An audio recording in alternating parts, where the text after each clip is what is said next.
Ok, então estamos aqui para a nossa aula 8, programação matemática, otimização linear. Continuando com geometria, estrutura e representações de conjuntos poliédricos, tá? Especialmente representações hoje. Aqui o estrutura de sempre. Bom, o que a gente vai falar hoje mesmo, a gente vai fazer algumas aplicações de folgas complementares, que a gente provou na última aula, aula 7, tá? Duas aplicações interessantes que bom, mostram a utilidade, tá, que a gente pode extrair das folgas complementares.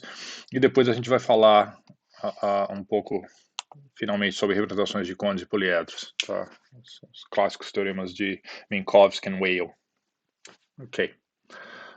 Então as duas partes têm sabor ligeiramente diferentes, tá? A primeira parte é mais combinatória, a segunda parte é mais a geométrico-algébrica. Ok, então vamos lá. Então, lembrando, a gente provou folgas complementares na aula passada. É uma consequência direta, né, do teorema de dualidade forte e também dualidade fraca. A dualidade fraca já está dentro da dualidade forte, né? Mas a gente mostrou que ela é um corolário e é uma caracterização combinatória, né? Um resultado 6 ou C. Tá? Então, se a gente tinha lá um problema primal na forma canônica, o dual também estaria na forma canônica. E se a gente tivesse soluções x e y, primal viável e dual viável, respectivamente, tá? Então a gente sabe que x e y, elas são ótimas, x para o primal, y para o dual. C e somente C acontece o quê? A gente tem a ortogonalidade entre as folgas primais e a ortogonalidade nas folgas duais. Né? Basicamente, para todo i, o yi que multiplica bi menos o a e x tem que ser igual a zero. E o CJ, que multiplica y a j menos CJ, tem que ser também igual a zero. Tá? Então, ou seja, os x e y são complementares em relação ao problema. Aproveitar naquela história que em vetores isso aqui está acontecendo num espaço, no produto interno, tem a ortogonalidade, né? Tá aqui reescrevendo, tá? Então, definindo S como as folgas que existem no primal, T como as folgas que existem no dual, tá? Então, o que a gente realmente está dizendo, o x maior ou igual a zero, o y maior ou igual a zero, a gente lembra, então, todo mundo aqui, o x, o y, o s e o t são maiores ou iguais a zero. Então, a gente tem que o produto interno entre o y e o s tem que ser igual a zero, e o produto interno entre o t e o x tem que ser igual a zero. Tá? Isso implica que, como todas as entradas em y e s são maiores ou iguais a zero, em t e x são maiores ou iguais a zero, isso implica que o produto entrada por entrada, né, o entry-wise, tem que ser zero, né, que é o que a gente está dizendo aqui e aqui. Tá? E isso é interessante porque, bom, porque se você tem duas soluções, primal e dual viável, e você consegue mostrar que elas satisfazem as ortogonalidades, elas são complementares, então você sabe que elas são ótimas. Mas ainda se você tem duas soluções viáveis que você sabe que são ótimas, então estudando a ortogonalidade das folgas, você muitas vezes consegue caracterizar a solução, tá? A estrutura da solução. Nota interessante aqui, que a gente também já mencionou isso na aula passada, sobre critérios de otimidade, né? Tá? Viabilidade primal mais viabilidade dual mais folgas complementares são conhecidas como a otimidade Karas-Tucker para problemas de otimização linear. Tá? Isso aqui é mais para vocês terem ouvido esse nome nesse curso. Tá? Karas-Tucker é uma coisa bem simples no caso linear, então são simplesmente folgas complementares. Tá, ok, então vamos fazer uma aplicação de folgas complementares. E a aplicação, acho que interessante que a gente consegue fazer no momento, a primeira delas, a gente vai fazer duas. A primeira a gente vai fazer a aplicação no problema do fluxo máximo corte mínimo. Tá? A gente já introduziu o problema do fluxo máximo na primeira aula, quando a gente estava falando de modelos de otimização linear. Vamos rapidamente relembrar dele aqui. Tá? Então, lembra que o problema do fluxo máximo, a gente tem um digrafo D, ou seja, estamos Pensando então que a gente tem lá os vértices U e V e a gente vai ter os arcos orientados, né, tá. A gente vai ter um vértice origem S e um vértice destino T, tá. Esse aqui é um exemplo bem simplório, né, tá. E em cada arco, a gente vai ter uma capacidade superior C, tá. Então, a capacidade, o que a gente quer é escoar fluxo de S até T, né. S vai ser a origem, tá, então a gente tem aqui basicamente, esse é o nosso, sabe, a gente tem aqui um vértice S, a gente vai ter aqui um vértice T, ops, tá, ops, T muito grande, não precisava ser tão grande assim. Tá. Então, ó, a gente vai ter arcos saindo de S, e aí aqui vai ter uns arcos chegando a T, tá, a gente pode ter alguns arcos saindo de T também, tá, se for o caso. E pode ter uns arcos entrando em S, tá, isso não é, sem perda, a gente pode supor sem personalidade que isso não acontece, mas a nossa simulação vai deixar acontecer. E aqui dentro a gente tem um monte de vértices e arcos acontecendo e cada um deles tem uma capacidade. A gente quer escoar a maior quantidade de fluxo de S para T, tá? E sujeita à conservação de fluxo nos demais vértices. E aí cada arco tem uma capacidade de fluxo que pode ser escoada nele, dá uma capacidade máxima, tá? O fluxo obviamente então, o que é um fluxo? Um ST fluxo, vai, origem, destino. Em D, é simplesmente valores, tá? Não negativos, tá? Maior de ou igual a zero, que respeitam a capacidade dos arcos, tá? Ou seja, para cada arco, para todo arco E, a gente tem que o valor do fluxo que está passando naquele arco E é maior ou igual a zero e menor ou igual à capacidade. Tá? A gente diz que esse ST fluxo é viável se tem a conservação de fluxo para todo vértice que não seja a origem e o destino. Ou seja, tudo que entra, todo fluxo que entra é igual a todo fluxo que sai. Tá? Observe que o fluxo pode entrar por uma quantidade de vértices, de arcos, e sair por outra quantidade de arcos, maior, menor, tanto faz, né? Tá? O que interessa é que a capacidade seja respeitada. Tá? Ou, quer dizer, que não haja perda, nem, nem haja produção de fluxo num vértice intermediário. Tá? O único vértice que pode haver produção é o S, e o único vértice que pode, o fluxo pode sumir é o T. Tá? Então, o valor do fluxo, tá? A gente define como tudo que sai de S menos tudo que entra em S. Tá?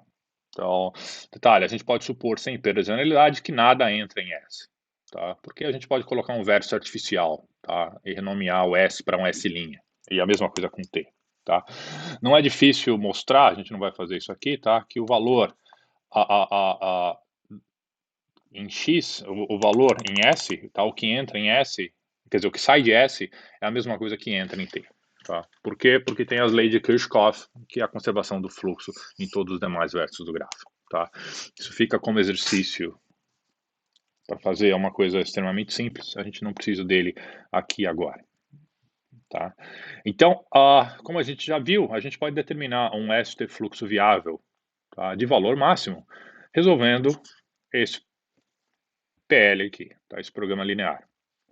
Então a gente quer o quê? Quer maximizar o fluxo que sai de S menos o fluxo que entra em S, sujeito à conservação de fluxo em todos os vértices do digrafo que não são o S e o T, ou seja, tudo que sai é igual a tudo menos tudo que entra tem que ser igual a zero, e o fluxo não pode, assim, ele primeiro ele tem que ser não negativo e ele não pode exceder a capacidade que cada arco pode carregar. Tá? Essa é a ideia. Então, não é difícil perceber o quê? Que se você tiver um grafo e você pegar um fluxo viável naquele grafo, tá? Ele é uma solução viável para SPL. E também toda solução viável para SPL é um fluxo viável para aquele de grafo. Tá? Então tem uma relação 1 para 1 aqui.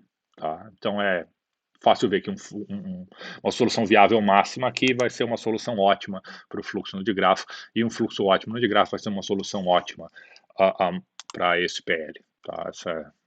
A formulação é tão simples que a relação 1 para 1 ela é direta, salta aos olhos, e com isso dá a correção do modelo, ok?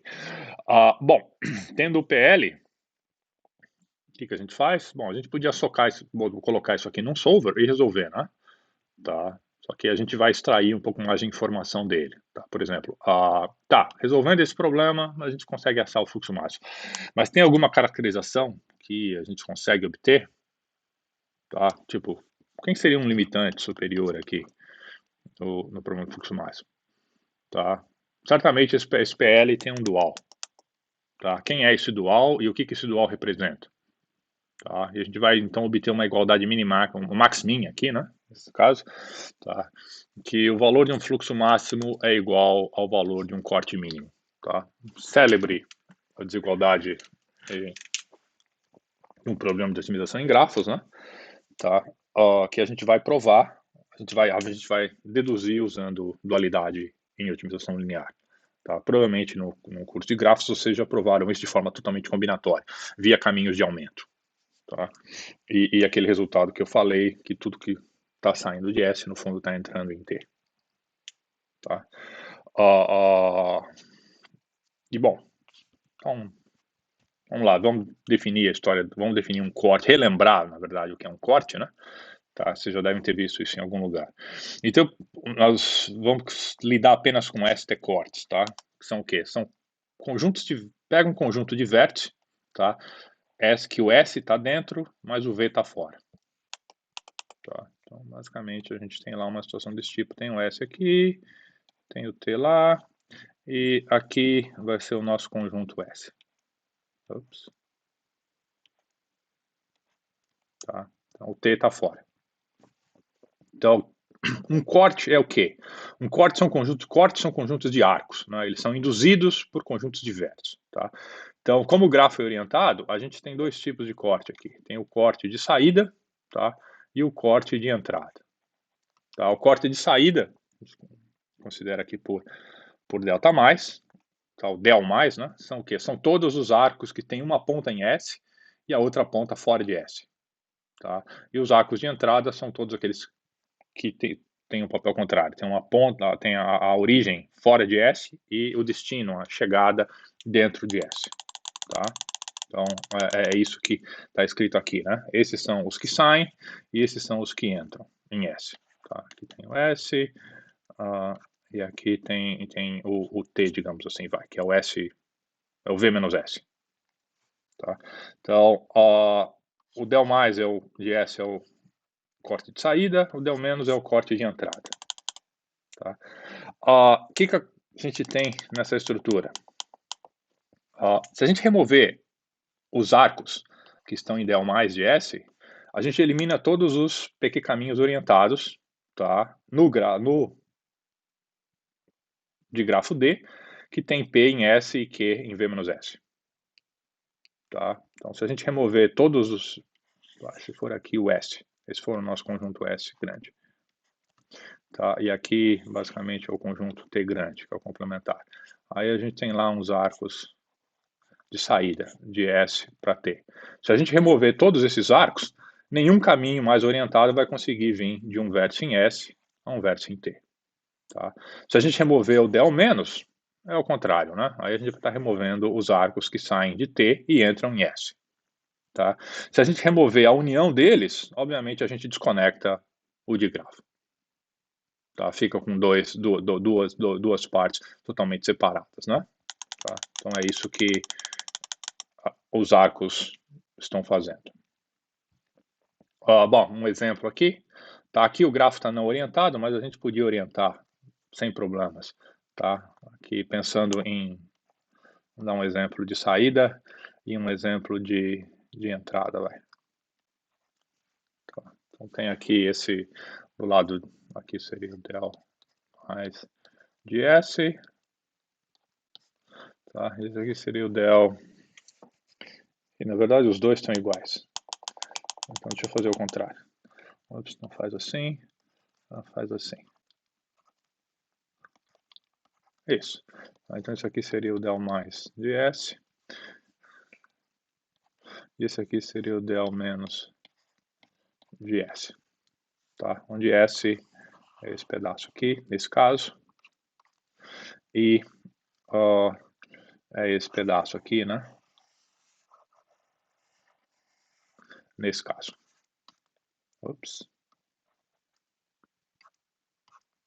Tá? Então, esses são exemplos. Ok? A capacidade, então, já que cortes são conjuntos de arcos, tá? E todo arco tem capacidade, a gente pode falar na capacidade do corte, né? Tá? Então, define como a capacidade de um corte, tá? Tanto faz se ele é de entrada, de saída, ou dos dois, tá? É simplesmente a soma das capacidades dos arcos que estão ali envolvidos. Tá? O problema do corte mínimo aqui, basicamente do ST corte mínimo, né? Tá? Que é o que a gente está interessado. Dados, então, de grafo CST, a gente quer determinar um conjunto de vértices S, tá? Tal que o arco, assim, a capacidade de saída aqui seja a menor possível. Tá? Vamos fazer essa. Então, em outra anotação, a gente quer minimizar a capacidade de um arco de saída S, tal que o Szinho, a origem, está dentro de S e o destino está fora de S. Tá? Então, bom, a relação clara que isso aqui tem com o problema do fluxo máximo, qual é? Não é difícil perceber que se a gente tiver aqui um vértice S, lá e o vértice T de destino, tá? E a gente tem aqui dentro de S um conjunto S, e tem lá os arcos de saída, mesmo que tenha arcos de entrada aqui, o fluxo que pode ir de S para T, ele obviamente está limitado por o quê? Ele está limitado por essa capacidade de saída aqui, né? Tá? A gente vai querer que tudo que venha de T para S seja zero, tá? E obviamente a gente vai querer saturar, tentar saturar todos esses arcos que estão saindo de S para T. Tá? Não dá para mandar mais do que isso, né? Então, bom, acho que isso aqui, o desenho é autoexplicativo, né? Tá? Isso aqui, o corte mínimo, um ST corte mínimo num digrafo, ele é um limitante superior para um ST fluxo máximo, né? Tá? Então, no sentido que tudo que vem desse conjunto T maiúsculo para S, conjunto S maiúsculo, a gente quer um fluxo zero, a gente não quer que retorne nada, e a gente quer que vá ao máximo possível. Então, e as capacidades passam a ser limitantes superiores, tá? Então, a gente está esperando realmente uma relação max-min aqui, né? E um detalhe interessante aqui é o quê? Observa que, bom, S é um subconjunto de V, né? Tá? Então, se a gente tem N vértices, existem o quê? 2 elevado a N. Bom, mas o S tem que estar lá, né? Então, 2 elevado a N menos 1. Tá? Subconjunto. 2 elevado a N. Já que o vazio, 2 elevado a N menos 2, vai, porque o vazio não está lá e o S e o T no mesmo conjunto também não. Mesmo assim, é um número exponencial de subconjuntos, né? Tá? Então a gente tem um número excessivamente grande de subconjuntos aqui. Tá? Mas é um problema de programação linear. Tá? A gente só tem um número grande de variáveis, né? Um número exponencial de variáveis aqui. Mas não tem problema. Tá? A gente consegue mostrar que o fluxo e o corte estão bem. Eles estão relacionados. Reescrevendo o problema do XT fluxo viável, tá? Não o máximo agora, lembra, o fluxo viável, para ser fluxo ele tem que respeitar as capacidades, e reescrevendo a lei de Kirchhoff de outra forma, o fluxo no corte de saída, tá?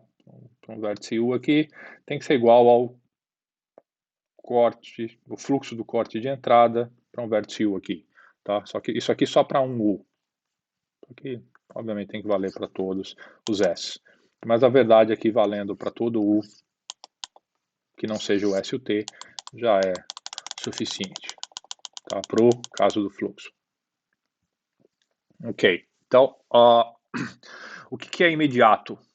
Vamos fazer a relação, dualidade fraca, entre o fluxo máximo e o corte mínimo. Bom, para qualquer ST corte que a gente pegue no grafo, tá? Vai ser imediato o quê? O fluxo que está saindo de S e o fluxo que está entrando em S, obviamente ele é menor ou igual ao fluxo que está só saindo, tá? Que tem que ser menor ou igual à capacidade, tá? Isso para todo mundo. Então, em particular, se isso vale para todo S, vale para o S que só tem a origem, né? E para todo fluxo, todo S ter fluxo viável. Então, vale inclusive para o melhor deles. Em particular, o ST fluxo máximo, tá? Tem que ser menor ou igual a um ST corte mínimo. Tá? Então isso aqui é dualidade fraca. Dualidade fraca sai por esse argumento combinatório direto. Tá? Então, o que a gente vai fazer agora? A gente vai mostrar que vale a igualdade. Então, a gente vai mostrar a dualidade forte, tá? E a gente vai caracterizar as soluções ótimas, tá? Via fórmulas complementares. Ok. Então, considera lá o PL primal para o ST fluxo máximo. Tá? Então, a gente quer maximizar aqui, XZ são as nossas variáveis, né? Tá? Uma para cada arco. A gente quer maximizar o que sai da origem, menos o que entra. Sujeito à condição que, olha, tudo que entra tem que ser igual a tudo que sai, em qualquer vértice que não seja a origem ou o destino, e o fluxo tem que ser não negativo e respeitar a... Eu fui lá para frente agora. A capacidade. Certo? Ainda não sei como isso acontece. Eu preciso ver isso aqui. Tá? Então, eu já anotei para vocês aqui variáveis duais que a gente vai usar. Tá? A gente tem uma variável dual YE para cada restrição envolvendo o arco E aqui, que o fluxo é menor ou igual à capacidade. E a gente vai ter uma variável Z para cada vértice U, que está envolvido aqui na conservação do fluxo naquele vértice U. Tá? Então, o que a gente obtém do primal aqui? Bom, XE menor ou igual a E é uma desigualdade, então a gente obtém que o YE tem que ser maior ou igual a zero.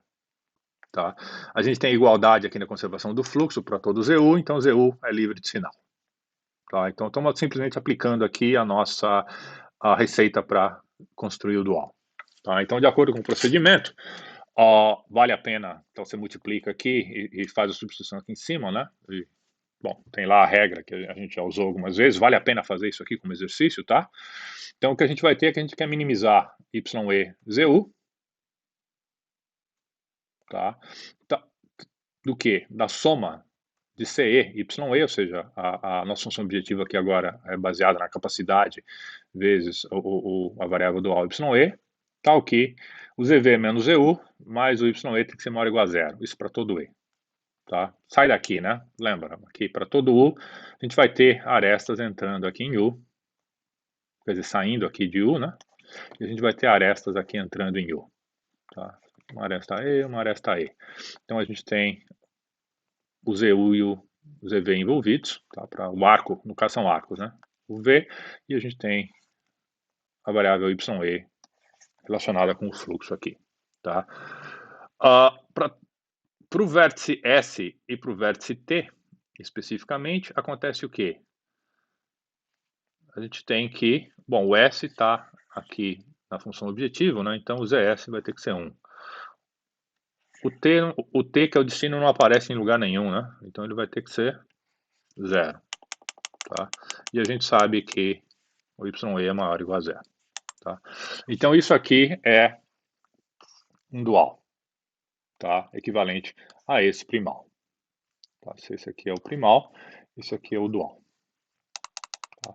Uma coisa que a gente pode observar a respeito desse dual, tá? Que auxilia a nossa vida, bom, então a gente quer minimizar o CE, a soma para todas as arestas do CYE, sujeito a essas restrições aqui.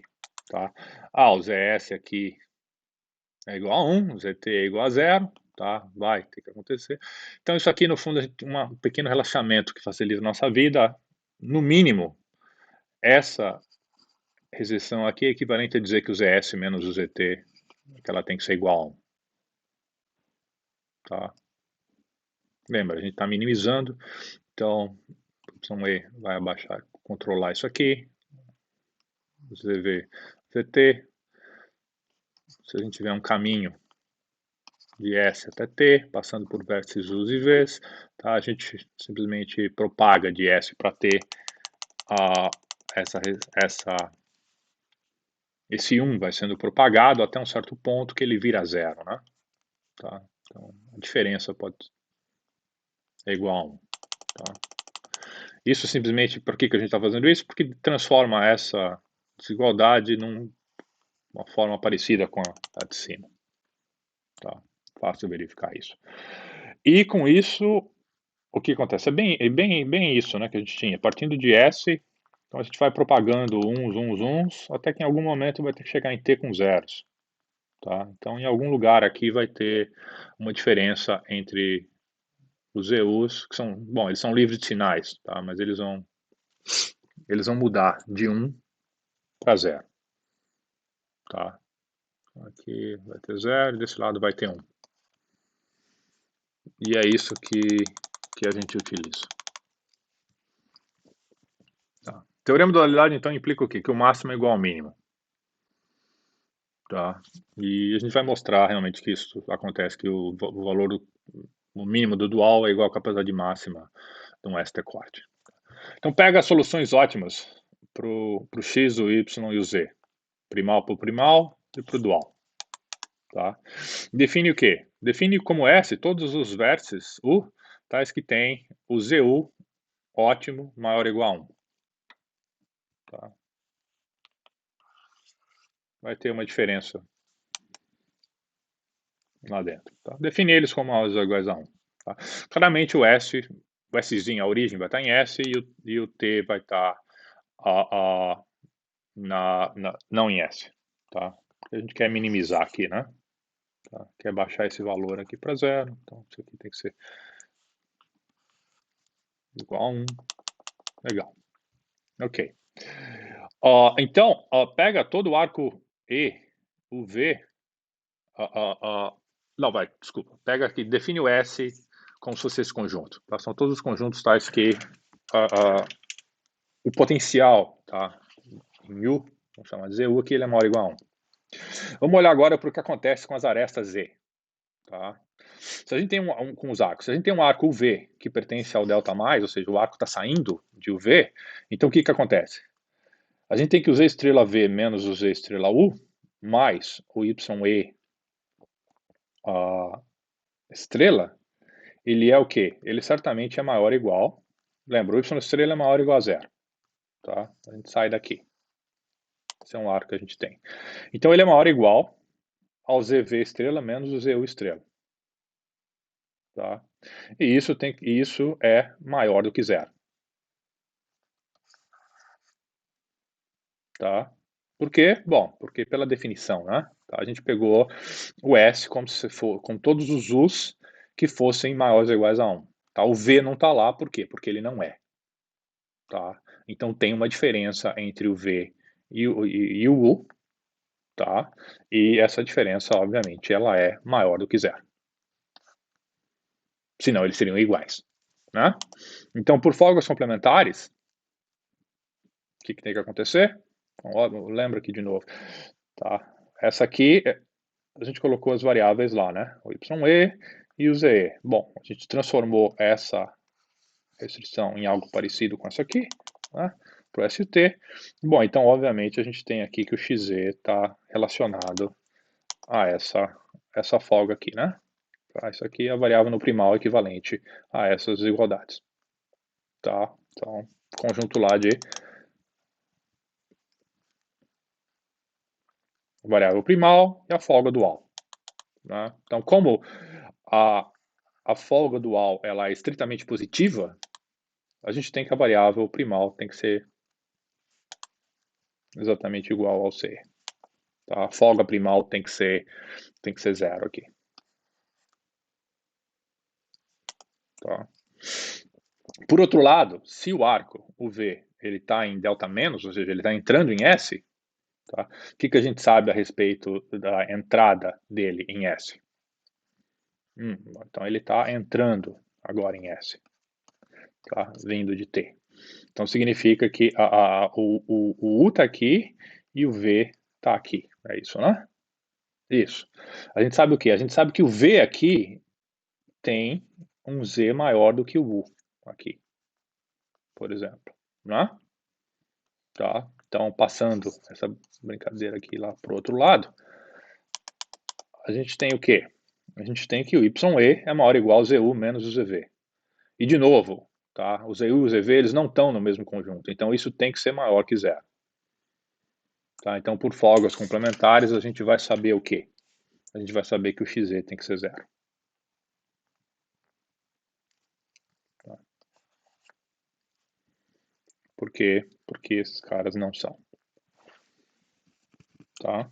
Então, substituindo essas duas relações aqui, tá, onde a gente tinha lá a conservação do fluxo, quer dizer, na conservação do fluxo, aqui é onde a gente tinha tudo que sai em S, mais ou menos tudo que entra em S, a gente vai obter o quê? Isso aqui é exatamente a soma para todo vértice que está em S. Por quê? Porque tem conservação aqui, né? Tá? Então, tudo que está saindo e entrando de S, no fundo, é exatamente o quê? É igual, a gente tem o Szinho aqui, ops, e aí tem lá o conjunto S grande. E os vértices que estão saindo estão saturados. Os que estão entrando estão com zero. Aqui, C. Tá? Então acontece o quê? E todo mundo que está aqui dentro satisfaz o quê? Conservação de fluxo. Ops. Tá? Então, essa igualdade aqui, ela é trivial, você pode provar por indução se quiser, tá? Mas nem precisa. Isso aqui dá exatamente o quê? A quantidade de fluxo que sai pelo corte de saída de S menos o que entra no corte de saída de S. Que a gente acabou de mostrar que tudo que entra é zero e tudo que sai é igual à capacidade. Tá? Então isso é a dualidade forte, né? Tá? Vale a igualdade. Então, isso mostra que o fluxo máximo é igual ao do ST, capacidade, fluxo máximo, o ST fluxo máximo é igual à capacidade do ST corte delta mais, que no fundo é a mínima, né? Tá. Ops, espera aí. Então, isso é o teorema de Ford. Primeiro, quem provou foi o Ford-Fulkerson, tá, o Ford e o Fulkerson, mas o Elias, o Feinstein e o Shannon também provaram algo semelhante, tá? Que mostra aqui que o valor de um ST fluxo máximo, sujeito a uma capacidade C, é igual à capacidade de um ST corte mínimo. Tá? E a gente usou o que? A gente usou as folgas complementares para mostrar isso, né? A característica da solução. Tá? Mais do que isso, a prova acima mostra que o dual admite uma solução ótima que seja inteira. Tá? Ou seja, a gente pode obter, se a gente obter uma solução aqui para o dual, como a gente obteve, tá? E nessa análise de folgas complementares, isso mostra o quê? Isso mostra que a gente consegue atribuir tá? As variáveis ye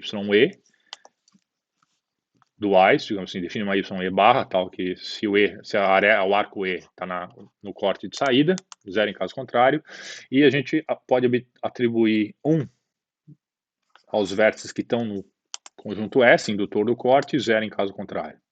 Tá? São variáveis, o y barra e o z barra são variáveis dual viáveis e fornecem o mesmo valor objetivo.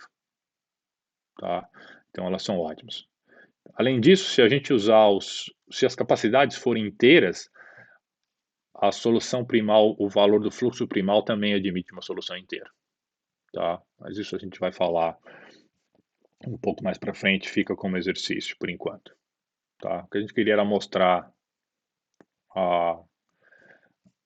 a dualidade e o uso das folgas complementares. Tá? Aqui está um exemplo, tá? Fonte desconhecida, que mostra exatamente isso. a origem, o destino, empurrando o fluxo. A gente vai aqui, tá, no caso, mostrado o corte, né? Tá? A gente vai ver que tudo que está saindo do corte está saturado. Tá, tudo que está entrando aqui está em zero, né? Não está mostrando, mas é como se fosse zero. Tá com valor zero. E esses são os valores. É bem interessante você pegar esse exemplo, montar na mão o programa primal, o programa dual e ver como as soluções estão se relacionando. Tá? E acho que para o fluxo máximo, corte mínimo é isso. Isso, exatamente. Vamos falar de uma outra aplicação agora, que é a decomposição de custos, tá? Em interse quando a gente está resolvendo um problema de otimização, que no fundo é a interseção de poliedros. Tá bem interessante isso.